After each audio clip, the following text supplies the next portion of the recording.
Olá, bom dia para você que me assiste nesta hora. Eu venho falar com você que, como eu, consegue enxergar algumas coisas que contrariam a gente. Nós vivemos em um país maravilhoso, um país que muitos outros povos gostariam de ter e não têm. E, embora esse país seja um país muito agradável, muito bacana para se viver, ele não é valorizado, ele não é respeitado. E eu comparo como uma família que não se respeita. Uma família que tem a saúde, que tem inteligência, que tem poder aquisitivo, mas eles não vivem bem por falta de respeitar uns aos outros. E o nosso povo, nosso país, a nossa gente, ela precisa ser respeitada. E quem deve respeitar nosso povo, a nossa gente? Primeiro, nós nos devemos respeitar a nós mesmos. E depois aqueles que são chamados, que são eleitos para representar este povo, para ser seus representantes na Assembleia, na Câmara de Vereadores, na Prefeitura, no Congresso Nacional, também na Presidência da República. Essas pessoas devem respeitar este povo. Este povo precisa de respeito. E precisa por um fato super importante. Eles só estão lá porque este povo levanta cedo e vai a um colégio eleitoral para poder votar. Quando você dá um voto em uma pessoa, é porque você respeita essa pessoa. Há pessoas que dizem 52 milhões de brasileiros votaram em mim. E vocês têm que me respeitarem. Mas mesmo esses 52 milhões de brasileiros que votaram em você, se eles tivessem oportunidade, eles iriam lá apagar esses votos, porque eles não foram representados corretamente. A expectativa não foi alcançada por esses brasileiros. Nós precisamos respeitar. Respeitar a nossa gente significa respeitar a nossa nação. A nação brasileira não é composta só de pessoas, ela é composta de muitas coisas. As pessoas em primeiro lugar, a vida em primeiro lugar. Mas vocês podem observar, meus amigos que me escutam e que me ouvem nesta hora, que em vez de nós respeitar o ser, em vez de nós respeitarmos o ser, nós respeitamos o ter. Você já imaginou? Se você tem R$1.000 e o seu amigo tem 10 mil, você não representa nada perto de alguém que diria ser seu amigo? Porque o ter é mais importante. O capital é mais importante. Em nome do capital as pessoas morrem, vão presos. Em nome do capital perde a esperança. Em nome do capital as famílias são despedaçadas. Vocês concordam comigo? Então é isso. Eu chego no poder para poder cumprir um papel. E vejo um montão de dinheiro que existe ali. Eu esqueço do papel. Eu preciso comprar uma fazenda, eu preciso comprar um carro novo, eu preciso comprar muito gado, eu preciso fazer a minha vida, porque quando eu sair daqui eu não quero trabalhar mais. Não pode funcionar assim. Respeitando a nossa gente. Mas nós temos que respeitar também a nossa terra.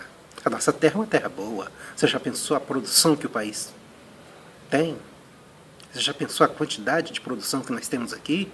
E países se alimentam através das nossas exportações. O Brasil exporta todo tipo de material. O que ele importa é o que ele exportou para lá. Por exemplo, nós exportamos o petróleo e depois importamos ele refinado. Muito mais caro. Se você for observar, nos países vizinhos, o petróleo é mais barato do que no Brasil. O Brasil não tem respeito pelo seu povo.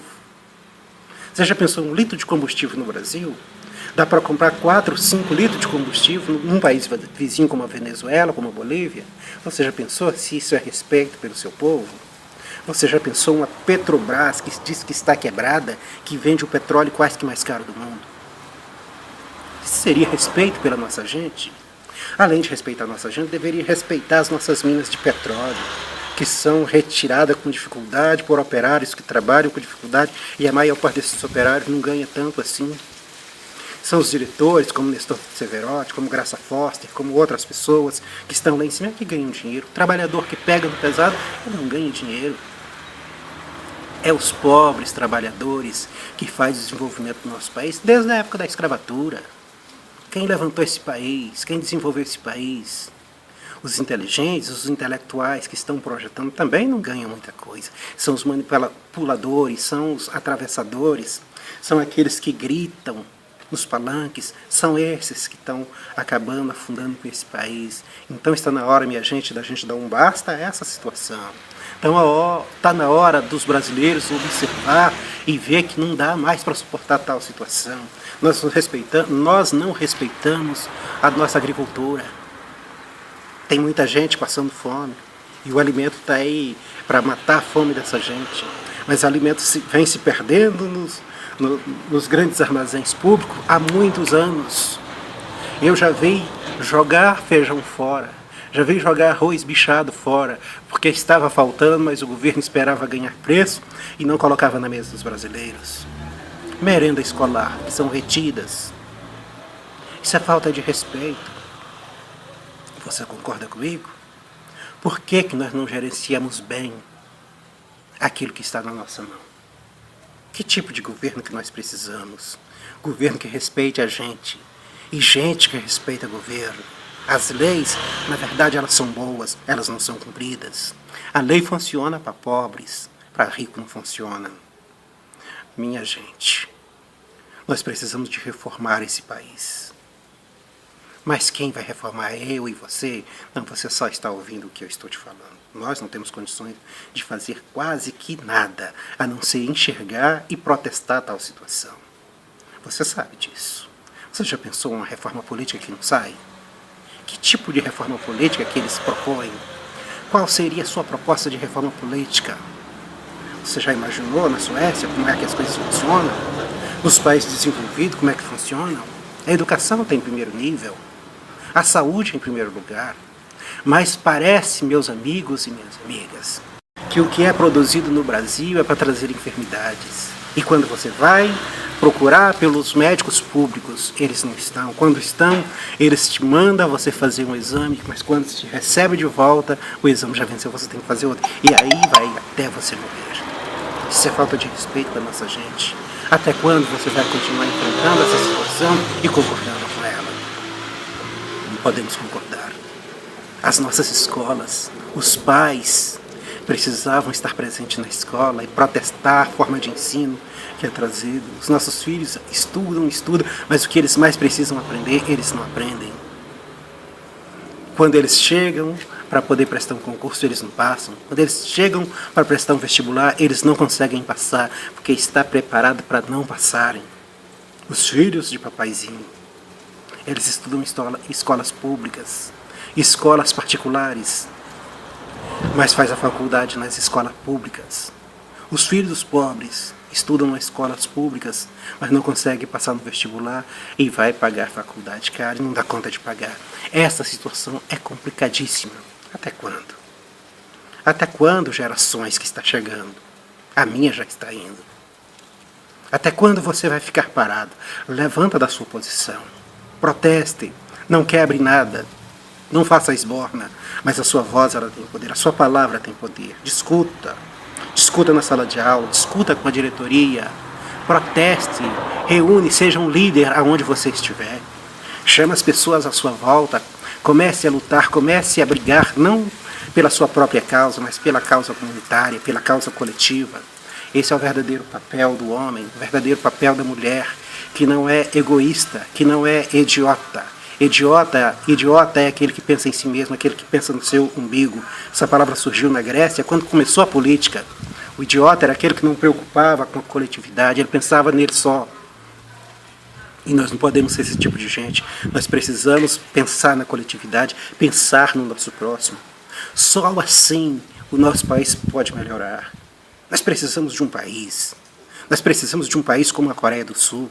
Mas para a Coreia do Sul chegar onde chegou, ela precisou de um homem de pulso que enfrentasse as elites, que enfrentasse os poderosos, os grandes empresários e colocasse na mente, no pulso o que deveria ser feito na Coreia. Então ele investiu na educação. Enquanto isso, a Coreia do Norte investiu em guerra, em armamentos bélicos. A Coreia do Norte passa crise financeira. Até hoje é uma das mais pobres do mundo, onde desenvolvimento não chegou, porque acha que tem que reger com mão de ferro o seu povo. A Coreia do Sul, ao contrário disso, investiu na educação e hoje é uma grande potência no mundo. Indústria, trabalho, emprego, renda e educação está presente naquele país. E o Japão? O que dizer do Japão?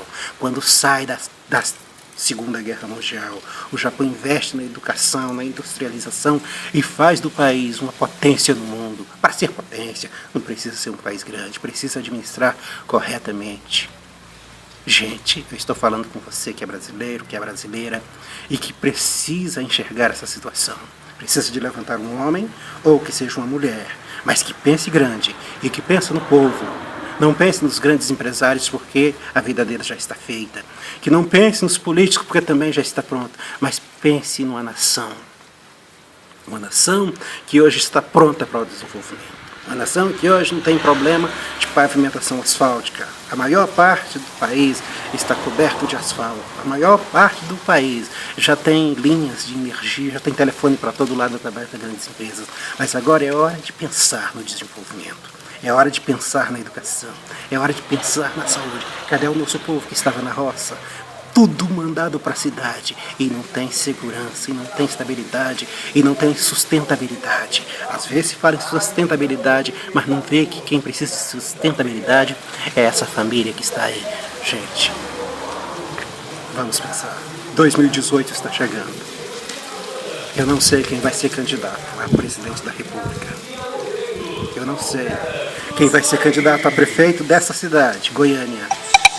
Eu só sei que eu e você estamos aí para enfrentar o bem através de um político que vai governar com equidade, com sabedoria, com inteligência, pensando em nós. Ou nós vamos enfrentar dificuldade através de um político que não pensa nada, nem nele, como está o nosso prefeito presente aí. Nós enfrentamos problemas nessa cidade de norte a sul. A cidade está desdeixada e você sabe. Às vezes os poucos estão sendo beneficiados, mas isso é a minoria. Todo lado que você vai é sofrimento. Nós não temos segurança, nós não temos saúde, nós não temos absolutamente quase nada. Nós não podemos continuar assim. Nós precisamos ver um homem por aí que pense grande, que pense em desenvolver. Goiânia é uma cidade maravilhosa. Goiânia é uma cidade muito boa, mas nós não temos político suficiente para cuidar dessa cidade.